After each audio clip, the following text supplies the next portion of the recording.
Sur le plan économique, je vous fais grâce d'un retour sur l'historique au lendemain des colonisations, les économistes de la CEPAL, vous connaissez tous Ivan Illich, Samir Amin Barhamou, des gens qui avaient très tôt dénoncé la détérioration des termes de l'échange, le centre et la périphérie, etc.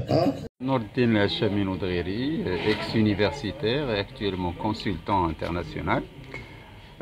Cet ouvrage en fait est le résultat d'une réflexion qui a demandé à peu près 4 ans et le titre est interpellant parce que l'interrogation Quo vadis veut dire finalement où vas-tu?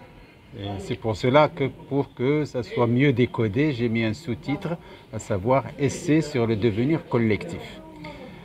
La raison pour laquelle j'ai écrit cet ouvrage, c'est que actuellement, qu'on se l'avoue ou pas, il y a une angoisse sourde en chacun de nous devant ce que Amin Maalouf appelle le dérèglement du monde.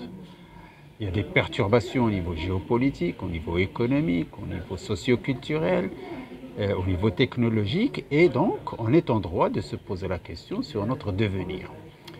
Le fil conducteur de l'ouvrage, c'est la recherche du bonheur, en tant que, disons, bien-être légitimement recherché par les individus, mais ce bonheur dépend parfois des individus eux-mêmes, mais dépend parfois d'éléments qui sont en dehors de leur volonté.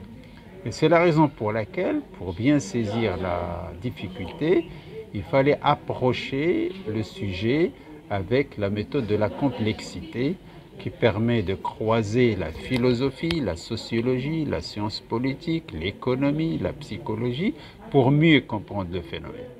Et donc cet ouvrage essaie un petit peu de décoder toutes ces perturbations que nous vivons et il termine quand même sur une note positive, à savoir faire confiance aux individus, faire confiance à l'esprit humain. Et ça nous interpelle parce que nous devons gérer d'une autre manière notre capital humain. Parce que notre pays est à la veille de choix fondamentaux, des choix stratégiques importants. Il dispose d'un capital humain important et il faudrait que ce capital humain soit mobilisé d'une manière plus efficiente.